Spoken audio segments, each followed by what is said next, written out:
Welcome back, dear friends, to the Crimson Academy course on the Kitab-i-Iqan.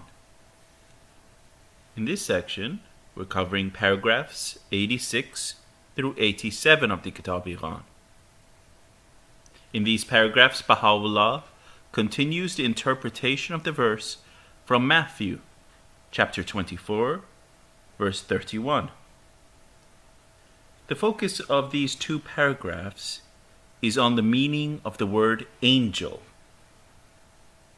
Some key points to note in these two paragraphs are: angels are those people who are strengthened by the power of the Spirit and have acquired the attributes of cherubim by overcoming human limitations through the love of God.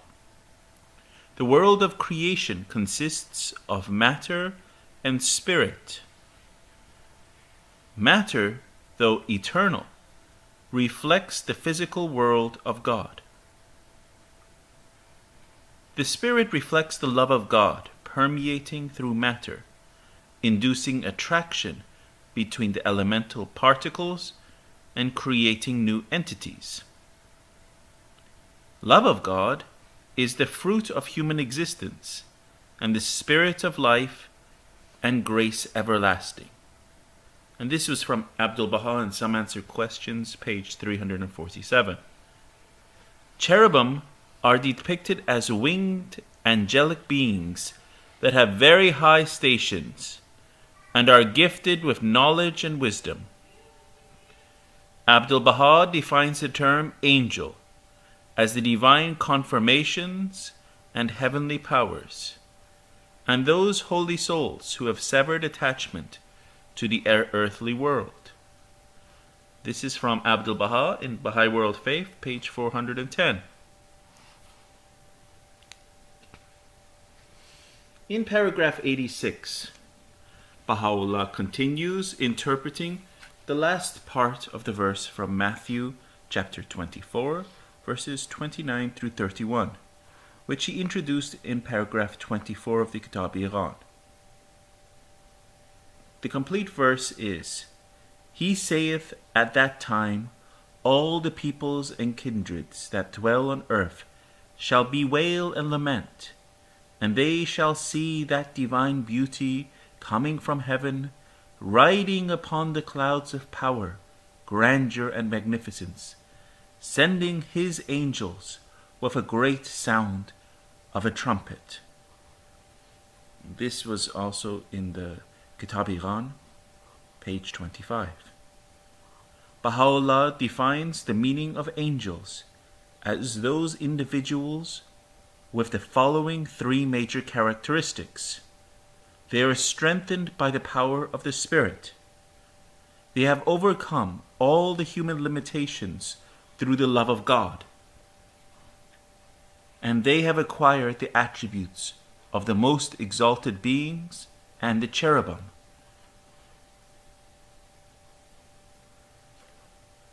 Abdul-Baha refers to the Spirit as the third power in man, differentiated from his soul and mind. This third power is the Spirit, which is an emanation from the divine bestower. It is the effulgence of the Sun of reality, the radiation of the celestial world, the Spirit of faith. The Spirit His Holiness the Christ refers to when he says, those that are born of the flesh are flesh, and those that are born of the Spirit are spirit. The Spirit is the axis round which the eternal life revolves. It is conducive to everlasting glory and is the cause of the exaltation of humanity. And friends, this is from Abdul-Baha, cited in Abdul-Baha on Divine Philosophy, page 122. In another tablet, this is in Abdul-Baha cited in Baha'i Scripture, page 302. Abdul-Baha clarifies further the nature and role of the Spirit by defining its relationship with the matter. Matter, reflecting the negative aspects of God, is self-existent, eternal, and fills all space. and nature of the Spirit, Spirit flowing out from God, permeates all matter. This Spirit, love, reflecting the positive and active aspect of God, impresses its nature upon the atoms and elements. The effect on the Spirit on matter. By its power, the Spirit, they, atoms and elements, are attracted to each other under certain ordered relations, and thus, uniting and continuing to unite, give birth to worlds and systems of worlds. The same laws working under developed conditions bring into existence living beings. And the evolution of matter and form through reciprocal interaction. Spirit is the life of the form, and the form is shaped by the Spirit. The evolution of life and form proceeds hand in hand, and the powers of Spirit are evolved by the experiences of the form, and the plasticity of the matter of the form is developed by the activity of the Spirit. Working up through the mineral and vegetable kingdoms, sense perception is reached in the animal, and the perfection of form is attained in man. In another tablet, Abdu'l-Baha states, at the beginning of the amalgamation of the elements and natures in the womb, the Spirit encircles the body. The power of the Spirit begins then to appear in the body gradually and successively according to the preparation and capacity to receive that everlasting abundance. And friends, this is in Baha'i World Faith, page 367. Hence, according to the above statements, the world of creation consists of matter and spirit. Matter, through eternal, reflects the physical world of God's creation. The spirit reflects the love of God, permeating into matter. It induces attraction between the particles of matter and creates new entities. The Spirit also gives life to matter. Both matter and the Spirit evolve through interaction with each other. The Spirit, through interaction with man, and according to the capacity and readiness of the individual, also exalts the individual to his real station of nobility, gives him divine attributes, and brings about everlasting glory. This is the ultimate power of the Spirit. Love of God is a stage of spiritual development, reached after acquiring the knowledge of God. Love of God is the fruit of human existence, and the spirit of life and grace everlasting. And friends, that was from Some Answered Questions, page 347 to 348. It is the power that has created unity and harmony in life. In the Hidden Words, this is by Baha'u'llah, the Hidden Words, Arabic, numbers 3 through 6, and also number 9, Baha'u'llah indicates that our love of God is within us, and we just need to know it. It attracts the bounty of God to remember us and fill our souls with the spirit of life. The love of God enables us to receive His love for us. If we do not love God, His love cannot reach us. Baha'u'llah indicates that our love of God is the paradise destined for us in His kingdom, is a safe and secure stronghold for us. Abdu'l-Baha explains that the love of God is the source of all goodness in the world of existence. And this is from Abdu'l-Baha in Some Answered Questions, page 347. The contingent world would be in darkness. The hearts of men would be bereft of life and deprived of the stirrings of conscience. The perfections of the human world would entirely vanish. no real connection could exist between human hearts. Spiritual union would be lost. The East and West would not embrace as two lovers. The light of the oneness of mankind would be extinguished. Discord and division would not be transmuted into fellowship. Estrangement would not give way to unity. The stranger would not become the friend. The above quotation from Abdul-Baha clearly illustrates how the love of God overcomes all human imperfections and limitations that are caused by our lower nature and physical reality.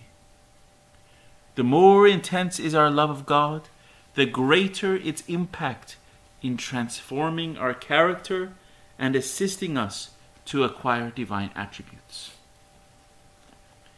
Cherubim are depicted as winged angelic beings that have very high stations and are gifted with knowledge and wisdom. In ancient Hebrew theology, angels are anthropomorphic or human-like, whereas cherubim have wings and are zoomorphic or animal-like. In the Hebrew system of angelology, cherubim occupy the second order of the 9 classes of angels. And this is from the Catholic Encyclopedia. There are many references to cherubim in the Bible.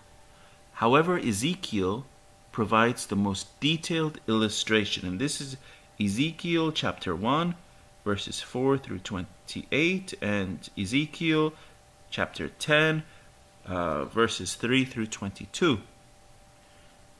And in the book of Ezekiel, chapter 1, verses 4 through 9, states, "And I looked, and behold, a whirlwind came out of the north, a great cloud, and a fire enfolding itself, and a brightness was about it, and out of the midst thereof as the color of amber, out of the midst of the fire, also out of the midst thereof, and every one had 4 faces, and every one had 4 wings, and their feet were straight feet, and the sole of their feet was like the sole of a calf's foot, and they sparkled like the color of burnished brass, and they had the hands of a man under their wings, on their 4 sides, and they 4 had their faces and their wings. Their wings were joined one to another. They turned not when they went. They went every one straight forward." In the book of Genesis, God placed cherubim on the east side of Eden to prevent human beings from re-entering the garden and gaining access to the tree of life. And that is in Genesis chapter 3, verses 24. So he drove out the man, and he placed at the east of the garden of Eden cherubims, and the flaming sword which turned every way, to keep the way of the tree of life. According to Psalms, cherubim also support God's throne or chariot, and this is in Psalms chapter 80, verses 1, and also in Psalms chapter 18, verse 10. Seraphim, mentioned only in Isaiah chapter 6, are similar creatures. Baha'u'llah clarifies the meaning of the attributes of cherubim by referring to a hadith from Imam Sadiq, the 6th Imam of the Shia Islam. The content of the full hadiths as recorded by Majlisi, and this is Majlisi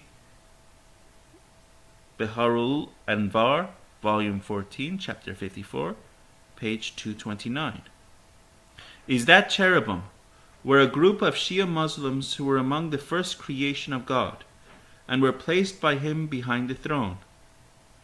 The light and glory radiated from one of them was sufficient to illuminate the world. The term behind the throne, the subject of various interpretations by the clergy, is described by Baha'u'llah to mean there are no true Shia Muslims. He then quotes another tradition from Imam Sadiq, a true believer is likened unto the philosopher's stone. Hast thou ever seen the philosopher's stone? The philosopher's stone is a substance formerly sought by alchemists as the instrument to convert common or base metals into gold. The fundamental assumption of alchemy was inspired by the Aristotelian doctrine that everyone evolves towards perfection. Other metals were considered less perfect than gold, and it was believed that gold was produced from other metals within the depths of the earth through evolution. Hence, with sufficient skill and knowledge, one could duplicate the process and produce gold from other metals. Abdul-Baha describes the meaning of angels in a number of tablets. 2 definitions are given in a tablet quoted in Baha'i World Faith, and this is from page 410. The first meaning is this: the divine confirmations and heavenly powers. The other is those holy souls who have severed attachment to the earthly world, who are free from the fetters of self and passion, and who have attached their hearts to the divine realm and the merciful kingdom. They are of the kingdom heavenly. They are of the merciful one, divine. They are the manifestations of the divine grace and the dawns of spiritual bounty. In another tablet, by heavenly army, those souls are intended who are entirely freed from the human world, transformed into celestial spirits, and have become divine angels. This is also in Baha'i World Faith, page 423. He then continues, such souls are the rays of the Sun of Reality, who will illumine all the continents. Each one is holding in his hand a trumpet, blowing the breath of life over all the regions. They are delivered from human qualities and the defects of the world of nature, are characterized with the characteristics of God, and are attracted with the fragrances of the merciful. Like unto the apostles of Christ, who were filled with him, these souls also have become filled with His Holiness Baha'u'llah. The love of Baha'u'llah has so mastered every organ, part and limb of their bodies as to leave no effect by the promptings of the human world. Thank you, friend.